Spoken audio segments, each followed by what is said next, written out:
કેમ છો વિદ્યાર્થી મિત્રો? કાલે આપણે અસ્થિર મૂડી ખાતાની પદ્ધતિ વિશે શીખ્યા. અસ્થિર મૂડી ખાતું પદ્ધતિ કેવી હતી, એની અંદર શું થતું હતું, કઈ એન્ટ્રીઓ થતી હતી એના વિશે જોયું. આજે એની જે બીજી પદ્ધતિ છે સ્થિર મૂડી ખાતાની પદ્ધતિ, એના વિશે આપણે જોવાનું છે.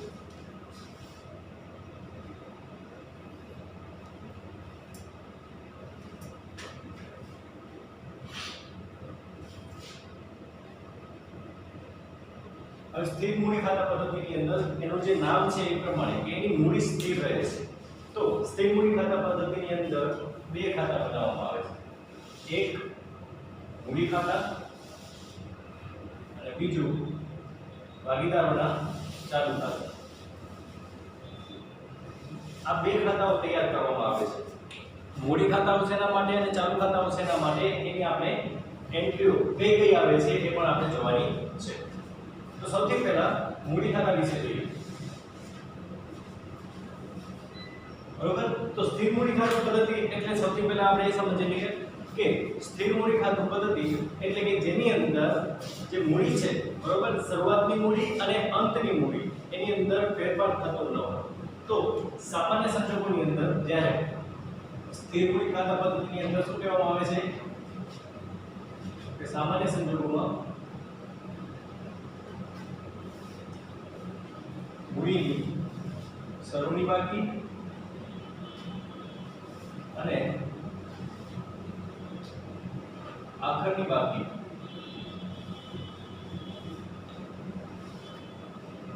ફેરફાર થતો નથી, એટલે કે એ સ્થિર રહે છે. જો કોઈ ભાગીદાર વધારાની મૂડી વર્ષ દરમિયાન લાવતો હોય તો એ સંજોગોની અંદર આ મૂડીની અંદર ફેરફાર થશે. પરંતુ અન્ય બીજા કોઈ પણ વ્યવહારો જે ભાગીદાર અને ભાગીદારી પેઢી સાથેના વ્યવહારો હશે, એ વ્યવહારો ક્યારેય પણ મૂડી ખાતાની અંદર આપણે દર્શાવવાના હોતા નથી. તો જ્યારે મૂડી ખાતું આપણે તૈયાર કરશું તો મૂડી ખાતાની અંદર એન્ટ્રીઓ કઈ આવશે? તો મૂડી ખાતાની અંદર શરૂઆતની મૂડી,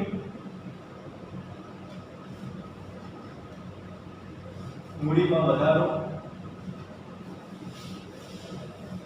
તથા આખરની મૂડી. એટલે કે ભાગીદાર જે મૂડી લાવે છે, બરોબર, એ મૂડીની એન્ટ્રી આની અંદર આવે છે. એના સિવાય બીજી જે કંઈ પણ એન્ટ્રીઓ થતી એ પછી ઉપાડ અંગેની થતી, ઉપાડ પર વ્યાજની થતી, મૂડી પર વ્યાજની થતી, ભાગીદારોને પગાર, ભાગીદારો કમિશન, ભાગીદારોને જો દલાલી આપવાની હોય, તો જે કંઈ પણ ભાગીદારોને લગતા બીજા વ્યવહારો છે એ વ્યવહારોની નોંધ મૂડી ખાતામાં થતી હતી. પણ અસ્થિર પદ્ધતિની અંદર શું થતું હતું કે અસ્થિર પદ્ધતિની અંદર એ બધી જ એન્ટ્રીઓ એક જ ખાતામાં થતી હતી. પરંતુ આની અંદર મૂડી ખાતાની અંદર માત્ર શરૂઆતની મૂડી, જો મૂડીની અંદર વધારો હોય તો, અને આખરની મૂડી એટલે કે બાકી આગળ લઈ ગયા તરીકે દર્શાવવામાં આવે છે. એના સિવાય બીજી કોઈ પણ એન્ટ્રીઓ કરવામાં આવતી નથી. બીજું છે ચાલુ ખાતું. તો ચાલુ ખાતા જે ભાગીદારોના છે એની અંદર તો ભાગીદારી પેઢી અને ભાગીદાર વચ્ચેના જે તમામ વ્યવહારો છે, બરોબર, મૂડી ખાતાની શરૂઆતની અને આખરની બાકી સિવાય, મૂડી ખાતાની બાકી સિવાય તમામ વ્યવહારો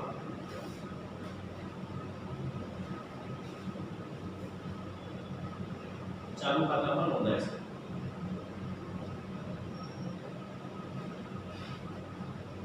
બધા જ વ્યવહારોની અંદર કયા કયા વ્યવહારો આવતા? તો એની અંદર જમા બાજુ આપણે જે મૂડી ખાતાની અંદર જમા બાજુ આવતા કે મૂડી પર વ્યાજ હોય, ભાગીદારોનો પગાર, કમિશન, બોનસ, વહેંચણી પાત્ર નફો,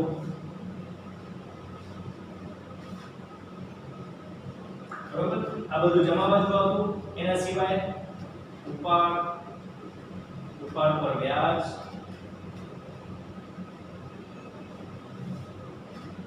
વહેંચણી પાત્ર ખોટ હોય તો વહેંચણી પાત્ર ખોટ. આટલી વસ્તુ ઉદાહરણ કરો. તો ચાલુ ખાતાની અંદર જે મૂડી ખાતાની બાકી છે એના સિવાયની બધી જ એન્ટ્રીઓ આવશે. એના સિવાય ચાલુ ખાતાની શરૂની અને આખરની બાકી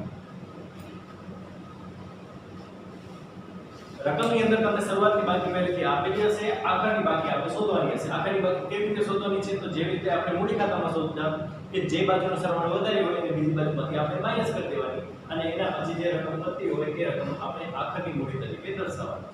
તો ચાલુ ખાતા અને મૂડી ખાતા આ રીતે તૈયાર કરવાના છે. હવે જે કોષ્ટક છે એ કોષ્ટક આપણે કેવી રીતે બનાવવાના છે એ આપણે જોશું. બરોબર? તો આપણે મૂડી ખાતું અને ચાલુ ખાતું. મૂડી ખાતાની અંદર શું હશે? તો મૂડી ખાતાની અંદર માત્ર ને માત્ર એની શરૂઆતની મૂડી જે ભાગીદારો છે એ ભાગીદારોની શરૂઆતની મૂડી દર્શાવવામાં આવે છે. જ્યારે ચાલુ ખાતાની અંદર બાકીના બધા જ વ્યવહારો એટલે કે મૂડી ખાતાની બાકી સિવાયના જેટલા પણ વ્યવહારો થશે એ બધા જ વ્યવહારો આપણે ચાલુ ખાતામાં દર્શાવશું.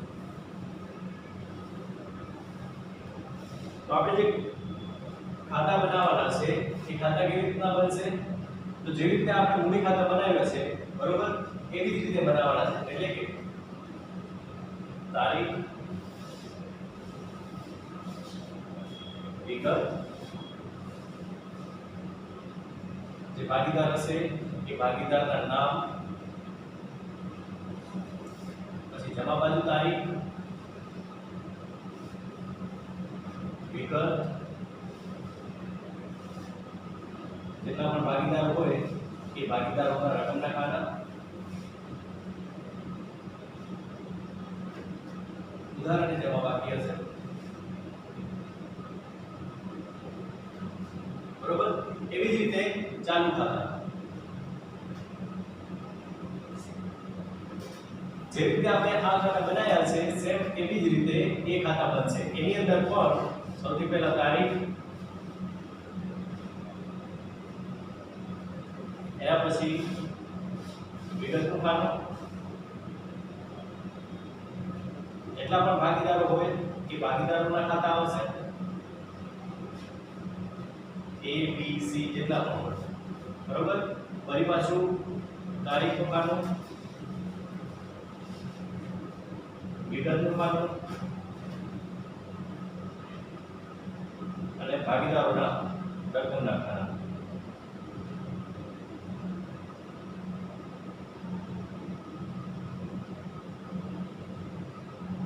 હવે મૂડી ખાતામાં અને ચાલુ ખાતામાં એન્ટ્રીઓ કઈ આવશે? તો યાદ રાખજો કે જે મૂડી ખાતું છે સ્થિર પદ્ધતિની અંદર બરોબર, સ્થિર પદ્ધતિની અંદર જે મૂડી ખાતું છે એની અંદર માત્ર ને માત્ર જે મૂડી ખાતાની બાકી છે એટલે કે બાકી, આગળ, લાગા. બરોબર? બાકી, આગળ, લાગા તરીકે તમને દર્શાવવામાં આવે છે જે પણ બાકી હોય. બરોબર? સામાન્ય રીતે એની જમા જ બાકી હશે. મૂડી ખાતાની સામાન્ય રીતે જમા બાકી હશે. એના સિવાય જો કોઈ મૂડીમાં વધારો કર્યો હોય બરોબર, રોકડ, બેંક અથવા તો મિલકત સ્વરૂપે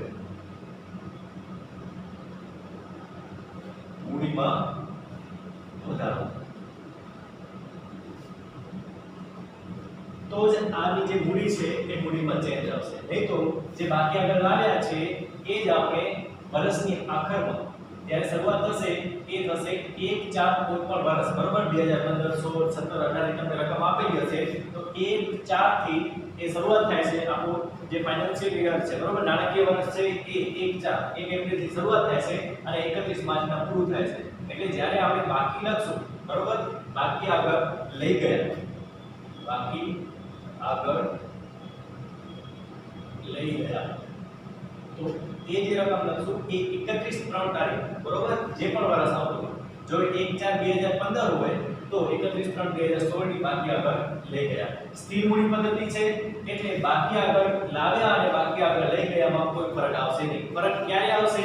જ્યારે વધારાની મૂડી કોઈ ભાગીદાર લઈ આવતા હોય ત્યારે. એના સિવાય એની અંદર કોઈ પણ ફેરફાર આવશે નહીં. તો એક વખત કે જ્યારે મૂડી ખાતું આપણે સ્થિર પદ્ધતિએ બનાવતા હોઈએ ત્યારે એની મૂડીની અંદર કોઈ ચેન્જ થશે નહીં. થશે ક્યારે ચેન્જ? જ્યારે વધારાની મૂડી ભાગીદાર દ્વારા વર્ષના વચ્ચેથી લાવવામાં આવી હોય ત્યારે. એના સિવાયના સંજોગોમાં મૂડીમાં વધઘટ થશે નહીં. એટલા માટે આને સ્થિર મૂડી પદ્ધતિ કહેવામાં આવે છે. તો બાકીની જે એન્ટ્રીઓ છે એ બધી ચાલુ ખાતાઓમાં થશે. તો બાકીની એન્ટ્રીઓ કેવી રીતે કરવાની છે? તો જો ચાલુ ખાતાની પણ જેવી રીતે મૂડી ખાતાની બાકી હશે એવી રીતે ચાલુ ખાતાની પણ બાકી હશે. ચાલુ ખાતાની ઉધાર કે જમા કોઈ પણ બાકી હોય છે બરોબર, એ તમને પહેલેથી આપેલી હશે કે આ ભાગીદારની ઉધાર બાકી છે અને આ ભાગીદારની જમા બાકી છે. તો વિગતના ખાનામાં સૌથી પહેલા લખવાનું બાકી આગળ લાવ્યા. જે ભાગીદારની ઉધાર બાકી હોય ઉધાર બાજુ, જે ભાગીદારની જમા બાકી હોય જમા બાજુ.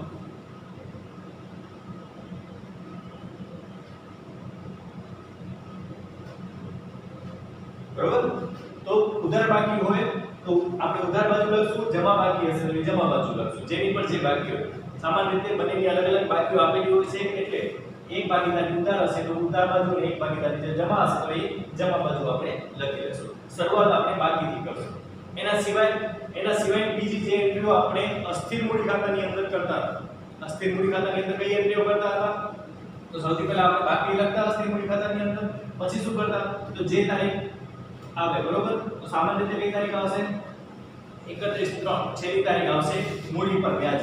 તો જો મૂડી પર વ્યાજ ગણતરી કરવાની કીધી હોય તો મૂડી પર વ્યાજ ખાતે જે ભાગીદારનું જેટલી પણ મૂડી હોય એ મૂડી આપણે એની અંદર દર્શાવવાની રહેશે. એના સિવાય તો એ જ તારીખ આવશે છેલ્લી તારીખ. જો ભાગીદારોને પગાર આપવાનો હોય તો પગાર ખાતે, બોનસ આપવાનો હોય તો બોનસ ખાતે, એના સિવાય કમિશન આપવાનું હોય તો કમિશન ખાતે. એટલે કે જે ભાગીદારની મૂડીમાં વધારો કરશે એ બધું એના ચાલુ ખાતામાં જમા કરવાની રહેશે. જે ભાગીદારના મૂડીની અંદર વધારો થશે એ બધું એના ચાલુ ખાતાની અંદર જમા થશે. એના સિવાય આપણે નફા નુકસાન ફાળવણી ખાતું બનાવવાનું હશે. તો નફા નુકસાન ફાળવણી ખાતામાંથી આપણે વહેંચણી પાત્ર નફો મળશે. તો નફા નુકસાન ફાળવણી ખાતે, બરોબર, એ કહેવાશે વહેંચણી પાત્ર નફો. એટલે કે જો નફો આવ્યો હોય તો એ સંજોગોની અંદર ભાગીદારો વચ્ચે નફાની વહેંચણી થશે, અને ભાગીદારો વચ્ચે જો નફાની વહેંચણી કરવી હોય તો એ ચાલુ ખાતાની અંદર જમા બાજુ આપણે કરવી પડે. એટલે કે જો સ્થિર મૂડી પદ્ધતિ હોય તો એ ચાલુ ખાતામાં આવશે, અને અસ્થિર મૂડી પદ્ધતિ હોય તો એ મૂડી ખાતાની અંદર આવશે. બરોબર. એના સિવાય હવે ઉધાર બાજુ કઈ બાજુ એન્ટ્રીઓ આવશે? તો ઉધાર બાજુ જો તમે ઉપાડની તારીખ આપેલી હોય તો એ તારીખ લખવાની. જો ઉપાડની તારીખ ન આપેલી હોય, બરોબર, તો ખાલી ઉપાડ ખાતે એવું લખી જે ભાગીદારનો જેટલો ઉપાડ હોય એ ઉપાડ આપણે ચાલુ ખાતાની અંદર ઉધાર બાજુ લખવાનો છે. એના સિવાય બીજી કઈ એન્ટ્રી આવશે? તો ઉપાડ પર વ્યાજની એ આવશે હંમેશા 31/3 જે પણ વર્ષ હોય, બરોબર, એ વર્ષ લખી નાખવાનું. ઉપાડ પર વ્યાજ, જે ભાગીદારનો જેટલો વ્યાજ આવતો હોય એ વ્યાજની આપણે એન્ટ્રી કરવાની છે. એના સિવાય જો નફા નુકસાન ફાળવણી ખાતાની અંદર આપણે વહેંચણી પાત્ર ખોટ મળી હોય, એટલે કે આપણે નફા નુકસાન ખાતું બનાવ્યું અને નફા નુકસાન ખાતામાં ચોખ્ખી ખોટ પડી હોય, પછી નફા નુકસાન ફાળવણી ખાતું બનાવવું પડશે, અને એની અંદર જો વહેંચણી પાત્ર ખોટ મળી હોય તો એ ખોટની એન્ટ્રી થશે ચાલુ ખાતાની અંદર ઉધાર બાજુ. તો એ આવશે નફા નુકસાન ફાળવણી ખાતે વહેંચણી પાત્ર. બરોબર. તો આવી રીતે આપણે ચાલુ ખાતા અને મૂડી ખાતાની એન્ટ્રીઓ કરવાની છે. હવે આ જે એન્ટ્રીઓ છે એ એન્ટ્રીઓ પૂરી થઈ જાય એના પછી આપણે શું કરવું પડશે? એના પછી આપણે બાકી શોધવું પડશે. તો બાકી શોધવા માટે જે આપણે મૂડી ખાતાની અંદર કર્યો હતો એવી જ રીતે આની અંદર કરવાનું છે. એટલે કે જે ખાતાની જમા બાજુ વધારે હોય એ જમા બાજુનો સરવાળો કરવાનો છે, અને બીજી બાજુમાંથી એને માઈનસ કરવાનો છે. એટલે કે જો એનો જમા બાજુનો સરવાળો વધારે હોય તો આપણે શું કરશું? એનો જમા બાજુનો સરવાળો જે આવશે એ આપણે સરવાળો કરી અને બીજી બાજુમાંથી એને માઈનસ કરવા માટે શું કરશું? આપણે ઉધાર બાજુમાંથી માઈનસ કરી નાખશું. જે રકમ મળશે આપણે એ લખશું 31/3 જે વર્ષ હોય એમાં બાકી આગળ લઈ ગયા. બરોબર. જો આ જ બાકી એટલે કે ઉધાર બાજુનો વધારે હોય, ઉધાર બાજુનો સરવાળો વધારે હોય તો ઉધાર બાજુનો સરવાળો કરશું અને એને જમામાંથી આપણે માઈનસ કરી દઈશું. તો ઉધાર બાજુનો સરવાળો જો જમામાંથી માઈનસ કરીએ તો એ બનશે 31/3 તારીખ છેલ્લી, બરોબર, બાકી આગળ લઈ ગયા. એટલે કે જ્યારે ઉધાર બાજુનો સરવાળો વધારે હોય ત્યારે આપણે બાકી જમા બાજુ લખીશું. આવી રીતે આપણે ચાલુ ખાતા બનાવશું. બરોબર. તો મૂડી ખાતા અને ચાલુ ખાતાની વિગતો આ મુજબ હતી. જેવી રીતે આપણે માત્ર મૂડી ખાતા અસ્થિર પદ્ધતિએ શીખ્યા એવી રીતે આપણે આ સ્થિર પદ્ધતિએ મૂડી અને ચાલુ ખાતા બંને શીખ્યા. બરોબર, આ એન્ટ્રીઓ આપણે યાદ રાખવાની છે કારણ કે 11 માર્ક્સનો જે દાખલો તમને પૂછાય છે પ્રકરણ 2 માં એની અંદર પણ મૂડી ખાતા અને ચાલુ ખાતા આવશે. એના પછી પણ જે 8 માર્ક્સના દાખલા પૂછાય છે પ્રવેશ અને નિવૃત્તિની અંદર એની અંદર પણ તમને મૂડી ખાતા અને ચાલુ ખાતા આવશે જ. એટલા માટે તમારા માટે મોસ્ટ ઇમ્પોર્ટન્ટ જે પોઈન્ટ કહી શકાય એ છે. બરોબર, એના પછી મૂડી અને સ્થિર ખાતા પદ્ધતિની અંદર આપણે થોડો તફાવત છે એ જોઈએ. તમને તફાવત પરીક્ષાની અંદર પૂછાશે તો નહીં પણ 1 માર્ક્સ માટે થોડું ઘણું આપણે એનું ઉપરથી જોઈ લઈએ કે જેથી તમને આઈડિયા આવી જાય. તો સ્થિર મૂડી ખાતાની પદ્ધતિ અને અસ્થિર મૂડી ખાતાની પદ્ધતિ.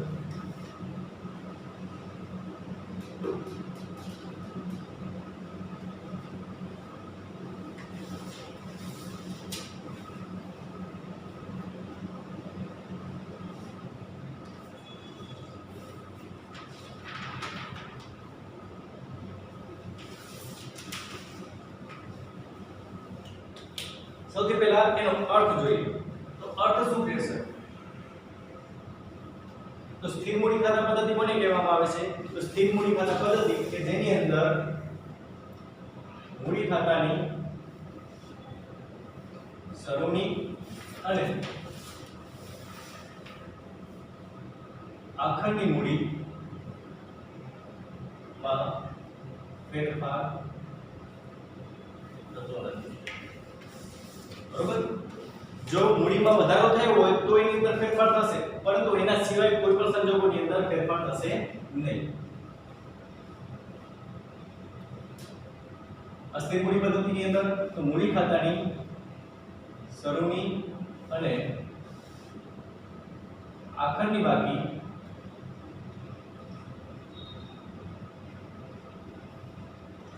ફેરફાર થાય છે. કારણ કે બધા જે વ્યવહારો હશે ભાગીદારી પેટી અને ભાગીદાર વચ્ચેના એ બધા જ વ્યવહારો આપણે એક જ ખાતામાં લખીએ છીએ અને એક જ ખાતામાં લખતા હોવાથી જે મૂડી ખાતાની બાકી છે શરૂઆતની અને આખરની એ બંને ચેન્જ થઈ જાય છે. એના પછી ખાતા એટલે કે સ્થિર મૂડી ખાતાની અંદર કયા કયા ખાતાઓ બનાવવામાં આવે છે અને અસ્થિર મૂડી ખાતાની અંદર કયા કયા ખાતા બનાવે છે. તો સ્થિર મૂડી પદ્ધતિની અંદર ભાગીદારના મૂડી ખાતા અને બે ભાગીદારના ચાલુ ખાતા. બરોબર, બે ખાતા બનાવવા પડે છે. જ્યારે પણ આપણે સ્થિર મૂડી પદ્ધતિ દ્વારા બનાવશું અથવા તો તમને ચાલુ ખાતાની બાકીઓ આપેલી હશે એટલે આપણે સ્થિર મૂડી પદ્ધતિથી બનાવવાનું હશે અને એની અંદર બે ખાતાઓ બનાવવાના હશે. એક ભાગીદારના મૂડી ખાતા અને બીજો ભાગીદારના ચાલુ ખાતા. જ્યારે અસ્થિર મૂડી પદ્ધતિની અંદર તો માત્ર એક જ ખાતું. કયું ખાતું?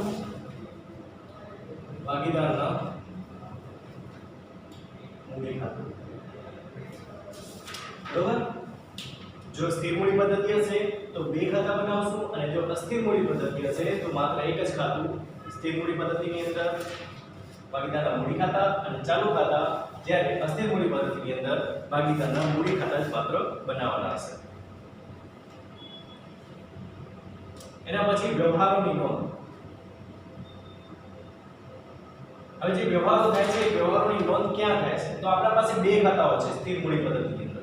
આપણે આગળ જોયું કે ભાગીદારના મૂડી ખાતાની અંદર માત્ર ભાગીદારની મૂડીની બાકી. બરોબર, તો ભાગીદારની મૂડી અંગે ની વિગત, મૂડી અંગેની વિગત ક્યાં લખાય છે? ભાગીદારના મૂડી ખાતામાં. અને એના સિવાયની જે કંઈ પણ વ્યવહારો હશે તો બાકીના બધા વ્યવહારો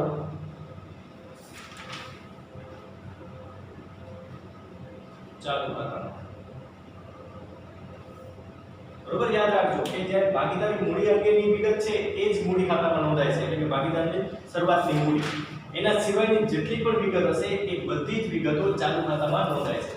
જ્યારે અસ્થિર મૂડી પદ્ધતિની અંદર તો ભાગીદારના મૂડી અંગેની વિગત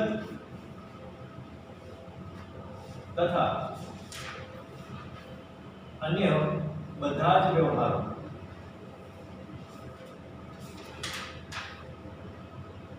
મૂડી ખાતામાં જ નોંધાય છે, કારણ કે એક જ ખાતું છે અને એક જ ખાતું હોવાથી મૂડી ખાતાની અંદર જ બધી એન્ટ્રીઓ આવે છે, એટલે આની અંદર જે બધા જ વ્યવહારો છે, બરોબર, જેટલા પણ વ્યવહારો આપેલા હશે એ બધા જ વ્યવહારો તમારા અસ્થિર મૂડી ખાતા પદ્ધતિની અંદર મૂડી ખાતાની અંદર દર્શાવવામાં આવે છે, જ્યારે આની અંદર બે ખાતા હોવાથી માત્ર જે મૂડી અંગેની વિગતો છે એ મૂડી ખાતામાં આવશે અને બાકીના જેટલા પણ વ્યવહારો છે એ બધા જ વ્યવહારો ચાલુ ખાતામાં આપણે દર્શાવશું. એના સિવાય મૂડીનું વ્યાજ, તો મૂડીનું વ્યાજ છે તો મૂડીના વ્યાજની એન્ટ્રી ક્યાં આવશે? મૂડી ખાતામાં આવશે, બરોબર, જે મૂડીની બાકી છે એ મૂડી ખાતામાં આવશે, પણ મૂડી પર વ્યાજની એન્ટ્રી ક્યાં આવશે? તો મૂડી પર વ્યાજ ચાલુ ખાતામાં જમા બાજુ, બરોબર. પણ આની અંદર અસ્થિર મૂડી ખાતા પદ્ધતિની અંદર તો મૂડી પર વ્યાજ ક્યાં આવશે? તો મૂડી પર વ્યાજ આવશે મૂડી ખાતામાં જમા બાજુ, બરોબર. એના પછી ખાતાની બાકી,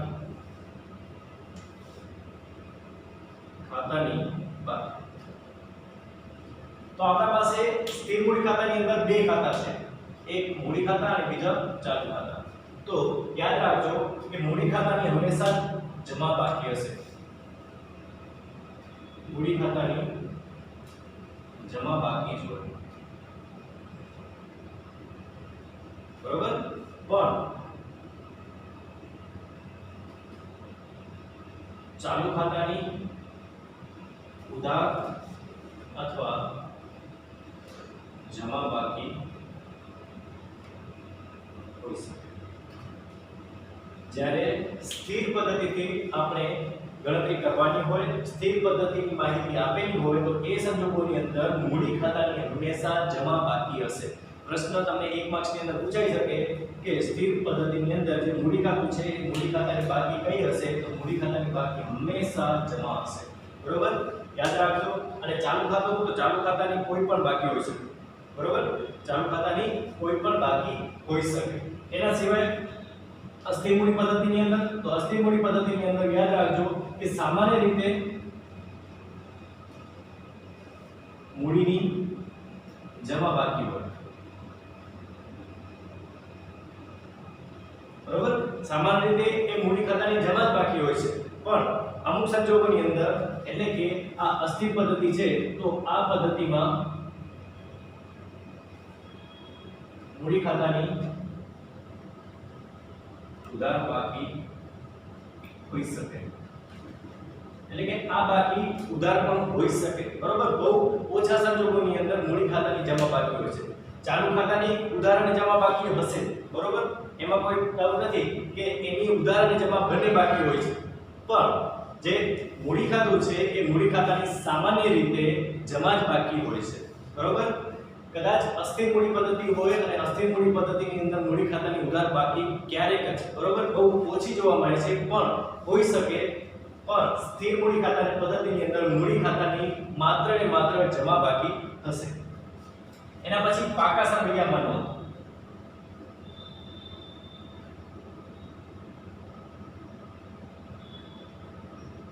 પાકા સરવૈયામાં શું નોંધ કરવામાં આવે છે? તો આપણા પાસે બે બાકીઓ છે, મૂડી ખાતા અને ચાલુ ખાતા. તો સૌથી પહેલા મૂડી ખાતા. જો મૂડી ખાતાની જમા બાકી હોય, બરોબર, એટલે કે જમા બાજુનો સરવાળો વધારે હોય, ઉધાર બાજુનો સરવાળો ઓછો હોય, તો એ સંજોગોની અંદર એટલે કે જો એની જમા બાકી હોય તો એ પાકા સરવૈયામાં આવશે મૂડી દેવા બાજુ. યાદ રાખજો કે જો મૂડી ખાતાની જમા બાકી હશે તો એ મૂડી દેવા બાજુ આવશે, અને જો એની ઉધાર બાકી હશે તો એ જશે મિલકત લેણા બાજુ, બરોબર. પણ સામાન્ય રીતે જે મૂડી ખાતા છે એ મૂડી ખાતાની જમા બાકી હોય એટલે આ ઉધાર બાકી મૂડી ખાતાની હશે નહીં, બરોબર, યાદ રાખજો. પછી ચાલુ ખાતા, કે જો જમા બાકી હશે મૂડી દેવા બાજુ લખશું અને જો ઉધાર બાકી હશે તો મિલકત લેણા બાજુ. સેમ એવી જ રીતે આની પણ એન્ટ્રી એવી જ થશે કે મૂડી ખાતાની જો જમા બાકી હશે તો એ પાકા સરવૈયાની અંદર આપણે મૂડી દેવા બાજુ લખવાનું છે. આની અંદર એક જ ખાતું છે એટલે મૂડી ખાતાની જમા બાકી તો આપણે ક્યાં દર્શાવશું? એ દર્શાવશું પાકા સરવૈયાની અંદર મૂડી દેવા બાજુ. અને જો એની ઉધાર બાકી હશે, બરોબર, આની અંદર ઉધાર બાકી હોઈ શકે, અસ્થિર પદ્ધતિની અંદર ઉધાર બાકી હોઈ શકે તો એને આપણે દર્શાવશું મિલકત લેણા બાજુ. તો આ હતો એનો તફાવત. એનાથી આપણે સ્થિર મૂડી પદ્ધતિ અને અસ્થિર મૂડી પદ્ધતિ વિશે થોડો વધારે ખ્યાલ આવ્યો. એક માર્ક્સની અંદર થોડા ઘણા તમને MCQ પૂછાઈ શકે એવા આની અંદરથી પણ તમને મળી જાય, બરોબર, કે એના અંદર કયા કયા ખાતા હોય છે. તો ભાગીદાર મૂડી ખાતા અને ચાલુ ખાતા બે ખાતા હોય છે. સ્થિર મૂડી પદ્ધતિની અંદર બે ખાતા હોય છે. અસ્થિર મૂડી પદ્ધતિની અંદર માત્ર એક જ ખાતું હોય છે.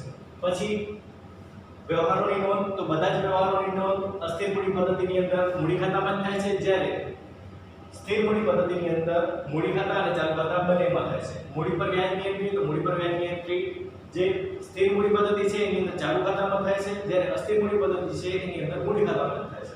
એના પછી ખાતાની બાકી તો મૂડી ખાતાની માત્ર જમા બાકી હશે સ્થિર પદ્ધતિની અંદર. અસ્થિર પદ્ધતિની અંદર જમા અથવા ઉધાર હોઈ શકે. સામાન્ય રીતે જમા જ હોય છે, પરંતુ ખૂબ જ ઓછા સંજોગોની અંદર ઉધાર બાકી હોઈ શકે. પણ ચાલુ ખાતાની ઉધાર અને જમા બંને બાકી હોઈ શકે સ્થિર મૂડી પદ્ધતિની અંદર, બરોબર. અને પાકા સરવૈયામાં નોંધ ક્યાં કરવામાં આવે છે? તો પાકા સરવૈયાની અંદર જો જે સ્થિર મૂડી પદ્ધતિ છે એની અંદર મૂડી ખાતાની હંમેશા જમા બાકી હશે, એટલા માટે એની એન્ટ્રી આવશે પાકા સરવૈયાની અંદર મૂડી દેવા બાજુ. અને ચાલુ ખાતાની ઉધાર અને જમા બાકી બંને હોઈ શકે. જો જમા બાકી આવી હોય તો એ મૂડી દેવામાં જશે, અને જો ઉધાર બાકી આવી હશે તો એ આપણે મિલકત લેવા બાજુ એની એન્ટ્રી કરશું. જો અસ્થિર મૂડી પદ્ધતિ હોય તો અસ્થિર મૂડી પદ્ધતિની અંદર એમ જ કે જો મૂડી ખાતાની જમા બાકી હોય તો એ મૂડી દેવા બાજુ આવશે, અને જો ઉધાર બાકી હોય તો આપણે એને લખશું મિલકત લેવા બાજુ. તો આપણે મૂડી ખાતા કેવી રીતે બનાવવાના છે એની આપણે ખબર પડી, બરોબર. એના પછી આપણે ઉપાડ ખાતા વિશે સમજવાનું છે. તો ઉપાડ ખાતું શું છે? ઉપાડ કોને કહેવાય એ તો આપણે ખબર છે કે જો ભાગીદાર પોતાના અંગત ઉપયોગ માટે કોઈ વસ્તુ, મિલકત અથવા તો રોકડ રકમ જો ભાગીદારી પેઢીમાંથી લઈ જાય પોતાના અંગત ઉપયોગ માટે, બરોબર, તો એને શું કહેશું આપણે? ઉપાડ.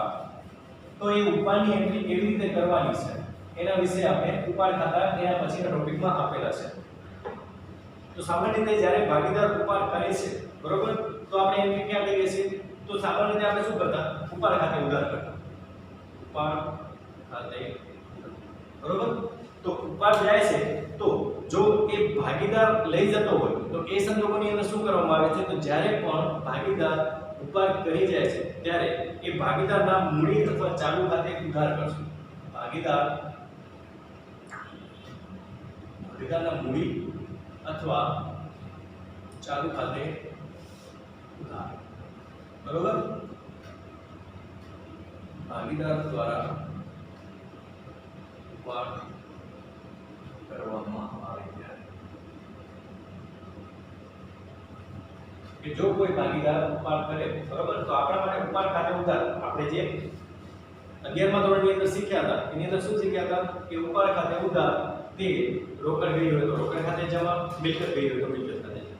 પણ ભાગીદારી પેઢી છે એટલે ભાગીદારી પેઢીની અંદર આપણે જે એન્ટ્રી કરશું ઉપાડની એ ઉપાડ આપણે શું કરશું? તો ભાગીદાર જે હશે એના મૂડી અથવા ચાલુ ખાતે આપણે લઈ જશું.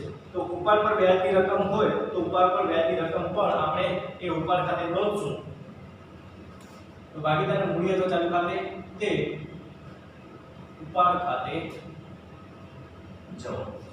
તો આપણે આ એન્ટ્રી અત્યારે જ ચાલુ ખાતામાં જોઈએ કે આપણે શું કર્યું હતું? તો ચાલુ ખાતાની અંદર કઈ બાજુ એન્ટ્રી કરી હતી? ઉધાર બાજુ કરી હતી. તો જો ભાગીદારના ચાલુ ખાતે ઉધાર એટલે કે ભાગીદારના ચાલુ ખાતામાં ઉધાર બાજુ ઉપાડની એન્ટ્રી થશે, બરોબર. આપણે ખતમની 11મા ધોરણની અંદર શીખી ગયા છીએ કે જે આમનો હોય એ આમનો ઉપરથી આપણે ખતમની કરવી હોય તો જે તે ખાતા બનાવવા પડે. તો આપણે સમજી લો કે ચાલુ ખાતું બનાવ્યું છે તો ભાગીદારનું જે ચાલુ ખાતું છે એ ચાલુ ખાતાની અંદર આપણે શું કરવાનું છે તો ભાગીદારના ચાલુ ખાતાની અંદર ઉધાર બાજુ ઉપાડ ખાતે લખવાનું છે તો અત્યારે જ આપણે જે કોષ્ટક બનાવ્યું હતું ચાલુ ખાતાની અંદર એની અંદર આપણે શું કર્યું હતું કે ચાલુ ખાતાની અંદર ઉધાર બાજુ આપણે ઉપાડ ખાતે લખ્યું હતું તો એનો મતલબ એમ થાય કે ભાગીદાર જ્યારે પણ ઉપાડ કરે છે ત્યારે એ ભાગીદારની મૂડીમાં ઘટાડો થાય છે એક માર્ક્સની અંદર પ્રશ્ન MCQ માં તમને પૂછાઈ શકે કે જ્યારે ભાગીદાર ઉપાડ કરે છે ભાગીદારના ઉપાડથી ભાગીદારની મૂડીમાં ઘટાડો થાય છે બરોબર આ વસ્તુ યાદ રાખજો કે એક માર્ક્સની અંદર MCQ માં તમને પૂછાઈ શકે કે જ્યારે પણ ભાગીદાર ઉપાડ કરે ત્યારે શું થશે તો ઉપાડથી ભાગીદારની મૂડીમાં ઘટાડો થાય એવી જ રીતે જો મૂડીમાં વધારો કરવો હોય તો પછી એને કમિશન મળતું હોય મૂડી પર વ્યાજ મળતું હોય અથવા તો જે નફો થયો છે તો એ નફાના કારણે પણ એની મૂડીમાં વધારો થાય છે હવે ભાગીદારનું જે ઉપાડ ખાતું છે એ ઉપાડ ખાતું કેવી રીતે બનાવવાનું છે તમને ઉપાડ ખાતું પૂછાતું નથી પણ જે ઉપાડ ખાતું બનાવવાનું હોય તો એ ઉપાડ ખાતું કેવી રીતે બનાવવાનું છે તો જે નોર્મલી આપણે ખાતા બનાવીએ છીએ તારીખ વિગત રકમ તારીખ વિગત અને રકમ જમા ઉધાર 11મા ધોરણની અંદર તમે જે શીખ્યા છો કે ઉપાડ ખાતું ઉધાર થાય સમજી લો કે કોઈ ભાગીદાર ઉપાડ કરી ગયો છે રોકડની ઉપાડ કરી ગયો છે તો આપણે શું કરશું ઉપાડ ખાતે ઉધાર તે રોકડ ખાતે જમા બરોબર તો ઉપાડ ખાતાની અંદર આપણે શું કરશું તો ઉપાડ ખાતે ઉધાર કર્યો તો ઉપાડ ખાતામાં ઉધાર બાજુ જે તારીખે એ લઈ ગયો હોય અને જો રોકડ લઈ ગયો હોય તો એ રોકડ ખાતે બરોબર જો રોકડ લઈ ગયો હોય તો રોકડ ખાતે જો એ મિલકત લઈ ગયો હોય તો એ આપણે શું કરી નાખશું તો મિલકત ખાતે અહીંયા આપણે લખી નાખશું મિલકત એટલે જે પણ કઈ રકમ લઈ ગયા છે બરોબર તો એ ઉધાર બાજુ આપણે ઉપાડ ખાતાની અંદર એન્ટ્રી કરશું આપણે આ એન્ટ્રીઓ ઉપાડ ખાતામાં કરીએ છીએ બરોબર ઉપાડ ખાતું તમને પૂછાતું નથી પણ એ જે ચાલુ ખાતામાં એન્ટ્રીઓ આવે છે એ ચાલુ ખાતામાં ઉપાડ આપણે ઉધાર બાજુ શા માટે લખીએ છીએ એના માટેનું છે કે જેટલી પણ આપણે ઉપાડ કરી હોય એ બધી જે રીતે ઉપાડ કરી હોય બરોબર એ પછી રોકડમાં કરી હોય મિલકતમાં કરી હોય અથવા તો ચેક દ્વારા પણ કરી હોય બેંક ખાતે બરોબર જેટલી પણ ઉપાડ કરી હશે એ બધી જ ઉપાડ એનો આપણે શું કરશું છે સરવાળો કરશું બરોબર કુલ સરવાળો આ કુલ સરવાળાને બીજી બાજુમાંથી માઈનસ કરવાનું પણ બીજી બાજુ કઈ આવશે નહીં તો આ જે બીજી બાજુ આ રકમ લખશું બરોબર જે રીતે આપણે બાકી આગળ લઈ ગયા લખતા હતા ને એ બાકી આગળ આપણે શું કરવાનું છે એને આપણે લખવાનું છે ભાગીદારોના મૂડી અથવા ચાલુ ખાતે તો ભાગીદારોના મૂડી અથવા ચાલુ ખાતે આપણે એ દર્શાવી દેવાના છે મૂડી અથવા ચાલુ ખાતે જે ભાગીદાર હોય બરોબર તો આવી રીતે એની એન્ટ્રી થશે કે ભાગીદારના મૂડી અથવા ચાલુ ખાતે ઉધાર થશે અને ઉપાડ ખાતે જમા થશે જો ઉપાડ ખાતું જમા થયું કે ઉપાડ ખાતાની અંદર જમા બાજુ મૂડી અથવા ચાલુ ખાતું તો આની અંદર જે સરવાળો થશે એટલે કે આખા વર્ષ દરમિયાન જે ઉપાડ કર્યો હશે ભાગીદાર દ્વારા આખા વર્ષની અંદર જે ઉપાડ થશે એ ઉપાડ ખાતું બનાવવામાં આવશે છેવટે એ ભાગીદારની જે છેવટની બાકી છે એ બાકી ક્યાં લઈ જવામાં આવે છે મૂડી અથવા ચાલુ ખાતે લઈ જવામાં આવે છે યાદ રાખજો કે જ્યારે પણ ઉપાડ ખાતું બનશે તો આખા વર્ષની ઉપાડની આપણે રકમ શોધવાની હશે અને એ ઉપાડની રકમ છેલ્લે ખાતું બંધ કરી અને ક્યાં લઈ જવામાં આવે છે તો ઉપાડ ખાતું બંધ કરી અને મૂડી અથવા ચાલુ ખાતે લઈ જવામાં આવે છે એટલા માટે ઉપાડ ખાતું જમા થઈ જશે અને ભાગીદારોના મૂડી ખાતે ઉધાર થઈ જશે બરોબર એટલા માટે આપણે અહીંયા ઉપાડ જમા કર્યો તો આવી રીતે આપણે ભાગીદારોના ઉપાડ ખાતા તૈયાર કરવાના છે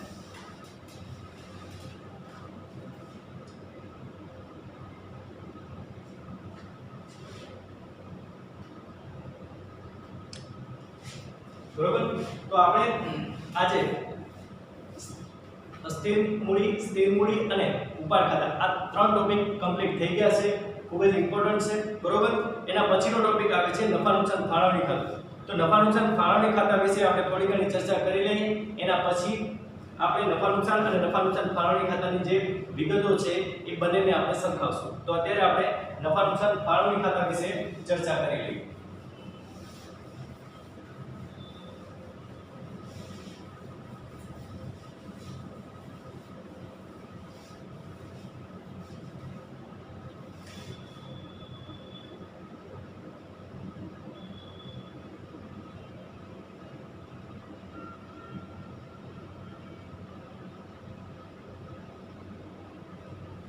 નફા નુકસાન ફાળવણી ખાતું. તો નફા નુકસાન ફાળવણી એટલે શું? તો અહીંયા તમને સૌથી પહેલા આ શબ્દ જોવાનો છે, ફાળવણી. ફાળવણી એટલે વહેંચણી, બરોબર? તો નફા અને નુકસાનની વહેંચણી. જો નફા નુકસાન ફાળવણી ખાતું છે ને, એ નફા નુકસાન ખાતાનો જ ભાગ છે. નફા નુકસાન ખાતાનો જ એક ભાગ, બરોબર? બીજી વસ્તુ કે નફા નુકસાન ફાળવણી ખાતું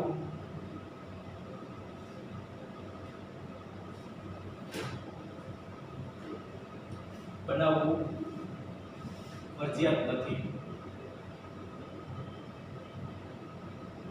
એનો મતલબ શું થયો કે જો તમે નફા નુકસાન ખાતું બનાવ્યું હોય, બરોબર, નફા નુકસાન ફાળવણી ખાતું ન બનાવ્યું હોય તો પણ ચાલે.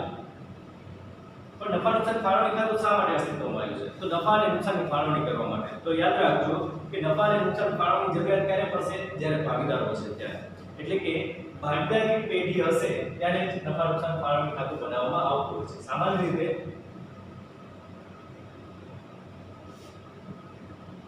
જ્યારે ભાગીદારી પેઢી હોય તો એના હિસાબો કરતી વખતે નફા નુકસાન ફાળવણી ખાતું તૈયાર કરવામાં આવે છે. એટલે કે જ્યારે ભાગીદારો હોય ત્યારે ભાગીદારો વચ્ચે નફાની વહેંચણી કરવી પડે, બરોબર? એટલા માટે નફા નુકસાન ફાળવણી ખાતું તૈયાર કરવામાં આવે છે. નફા નુકસાન આપણે આગળ ચર્ચા કરી કે નફા નુકસાન ખાતા જેવું જ નફા નુકસાન ફાળવણી ખાતું છે. એટલે આપણે જે કોષ્ટક બનાવશું એ કોષ્ટક કેના જેવું હશે? નફા નુકસાન ખાતા જેવું હશે. તો નફા નુકસાન ખાતા વિશે તો આપણે 11મા ધોરણની અંદર શીખી ગયા છીએ કે નફા નુકસાન ખાતાની અંદર શું આવતું? તો ઉધાર અને જમા બે બાકીઓ આવતી, બરોબર? એક વિગત અને રકમ લખાના,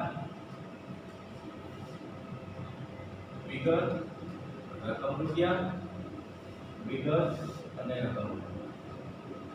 એક બાજુ જમા હશે, એક બાજુ ઉધાર હશે.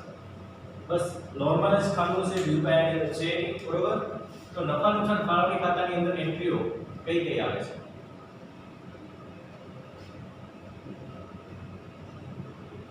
તો નફા નુકસાન ફાળવણી ખાતું એ આપણે પેઢી તરીકે જોશું કે પેઢીના આપણે દૃષ્ટિકોણથી આ નફા નુકસાન ફાળવણી ખાતું તૈયાર કરશું. હવે પેઢીના દૃષ્ટિકોણથી આપણે જો તૈયાર કરવું હોય તો કેવી રીતે?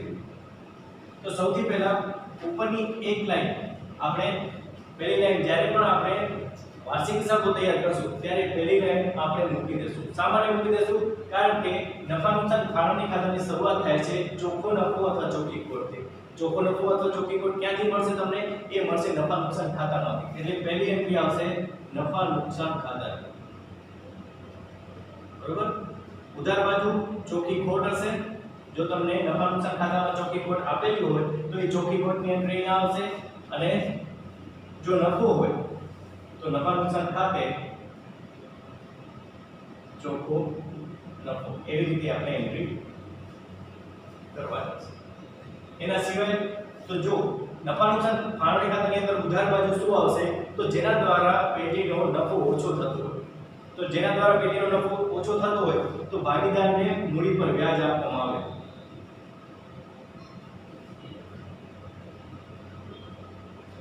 બરોબર? A B C જેટલા પણ ભાગીદાર હોય, જો એ ભાગીદારને મૂડી પર વ્યાજ આપવામાં આવે તો મૂડી પર વ્યાજથી શું થશે? મૂડી પર વ્યાજથી પેઢીનો નફો ઓછો થઈ જશે. એટલા માટે નફા નુકસાન ફાળવણી ખાતામાં ઉધાર બાજુ. એના સિવાય તો ભાગીદારને પગાર, બોનસ, કમિશન, બરોબર? જે કંઈ પણ આપવાનું હોય ભાગીદારને, બરોબર? ભાગીદારને લગતો જે કંઈ પણ પગાર, બોનસ કે ભાગીદારને લગતા કોઈ પણ વ્યવહાર કે જેના દ્વારા પેઢીનો નફો ઓછો થાય છે એ આપણે લખશું ઉધાર બાજુ. તો ભાગીદારને પગાર, બોનસ, નફો એ બધું આપણે ઉધાર બાજુ લખશું. એના સિવાય ઘણી વખત સામાન્ય અનામત આવતો હોય છે, બરોબર? એ તમને રકમની અંદર જ આપેલો હશે કે સામાન્ય અનામતની એન્ટ્રી કરવાની છે, કેટલા ટકા કરવાની છે, તમને પહેલેથી જ આપેલું હશે. તો એ પ્રમાણે આપણે સામાન્ય અનામતની એન્ટ્રી કરવાની છે. તો સામાન્ય અનામતથી શું થશે? નફો ઓછો થઈ જશે. કારણ કે આપણે જે નફો છે એ નફામાંથી અમુક રકમ આપણે અલગ રાખતા હોઈએ છીએ. તો એ અનામતની રકમ આપણે નફા નુકસાન ફાળવણી ખાતામાં દર્શાવી દઈશું, બરોબર? એના સિવાય જે ચાલુ ખાતા છે એ ચાલુ ખાતાની બાકીનું વ્યાજ હોય તો એ ચાલુ ખાતાની બાકીનું વ્યાજ ચાલુ ખાતાની જમા બાકીનું વ્યાજ। હવે ચાલુ ખાતાની જમા બાકીનું વ્યાજ એનો મતલબ શું થયો કે જે ભાગીદારની જમા બાકી હશે તો જેવી રીતે ભાગીદારોનું મૂડી પર વ્યાજ છે એ જમા બાકી ઉપર મળશે તો જમા બાકીનું જે મૂડીનું વ્યાજ છે એ આપણે ઉધાર બાજુ લખ્યું એટલે કે એ ભાગીદારોને મળે છે, બરોબર। તો એવી જ રીતે ચાલુ ખાતાની જમા બાકીનું વ્યાજ પણ ભાગીદારોને મળશે એટલા માટે આપણે એ ઉધાર બાજુ લખશું। જમા બાજુ પૈકી એન્ટ્રીઓ આવશે તો જમા બાજુ જે ભાગીદારી પેઢીની આવકમાં વધારો કરશે એટલે કે ભાગીદારના નફામાં વધારો કરશે તો ભાગીદારી પેઢીના નફામાં વધારો શું કરશે તો ઉપાડ પર વ્યાજ। ભાગીદાર જ્યારે ઉપાડ કરશે, બરોબર, તો એ ઉપાડ ઉપર વ્યાજ જે વસૂલ કરવામાં આવે છે તો એ ભાગીદાર માટે ખર્ચો હશે। ફરી એક વખત કે ભાગીદાર માટે ઉપાડ પર વ્યાજ ખર્ચ છે પણ પેઢી માટે એ આવક થશે। તો ઉપાડ પર વ્યાજ જેટલા પણ ભાગીદારો હોય એ ભાગીદારોનો ઉપાડ પર વ્યાજ ગણી અને એનો સરવાળો આપણે બારે લખવાનો છે। એના સિવાય ચાલુ ખાતાની ઉધાર બાકી પર વ્યાજ। હવે ઉધાર બાકી ક્યારે હશે જ્યારે ભાગીદારે વધારે ઉપાડ કરી લીધો હશે એના પરિણામે એની બાકી ઉધાર થઈ ગઈ હશે।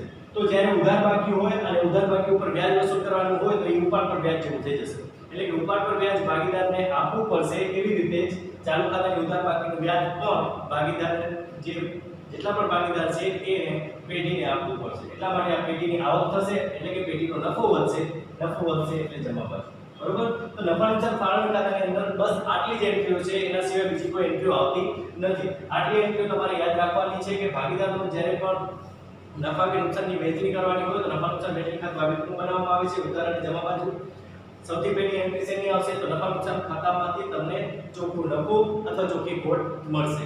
એના પછી ઉધાર બાજુ કઈ એન્ટ્રીઓ આવશે તો જેના દ્વારા પેઢીનો નફો ઓછો થતો હોય। હવે પેઢીનો નફો ઓછો ક્યારે થાય તો મૂડી પર વ્યાજ આપવામાં આવે, ભાગીદારોને પગાર આપવામાં આવે, ભાગીદારોને બોનસ, ભાગીદારોને કમિશન, તો જે કંઈ પણ ભાગીદારને લગતી આવકો છે, બરોબર, એ પેઢી માટે ખર્ચો થઈ જશે તો તેની એન્ટ્રી આપણે અહીંયા આવશે। એના સિવાય સામાન્ય અનામત એટલે કે જેનો આપણે પેઢીનો નફો ઓછો થઈ જતો હશે અનામત દ્વારા તો એ પણ આવશે। ચાલુ ખાતાની જમા બાકીનું વ્યાજ પણ આની અંદર આવશે। જેના દ્વારા પેઢીનો નફો વધતો હોય એ આપણે જમા કરશું, ઉપાડ ઉપર વ્યાજ છે કે ચાલુ ખાતાની ઉધાર બાકીનું વ્યાજ છે એ આપણે એની અંદર ઉધાર કરીશું। હવે આની જે બાકી છે છેવટની એ બાકી કેવી રીતે શોધવાની છે તો જે બાજુનો સરવાળો વધારે એ બાજુનો સરવાળો કરવાનો। સમજી લો કે જમા બાજુનો સરવાળો કર્યો, બરોબર, તો એ ઉધાર બાજુ લખી અને છેલ્લે લખાશે બાકી આગળ લઈ ગયા પણ એ કહેવાશે મૂડી અથવા ચાલુ ખાતે, બરોબર। ભાગીદારના મૂડી અથવા ચાલુ ખાતે વહેંચણી પાત્ર નફો જેટલા પણ ભાગીદાર હશે એ ભાગીદારોને એમના પ્રમાણમાં વહેંચવામાં આવશે। એવું પણ બની શકે કે ઉધાર બાજુનો સરવાળો વધારે હોય તો એ કહેવાશે ખોટ, બરોબર, એ પણ જશે ભાગીદારના મૂડી અથવા ચાલુ ખાતે। જેટલા પણ ભાગીદારો હશે એનું પ્રમાણ આપેલું હશે એ પ્રમાણમાં એ લખવામાં આવશે। તો આવી રીતે આપણે બાકી શોધી અને એ બાકી આપણે લખવાની છે। ભાગીદારોના આ કહેવાશે વહેંચણી પાત્ર ખોટ, બરોબર, એ ભાગીદારોના ચાલુ ખાતામાં ઉધાર અથવા જમા બાકી લખવામાં આવશે। તો આવી રીતે આપણે નફા નુકસાન ફાળવણી ખાતું તૈયાર કરીએ।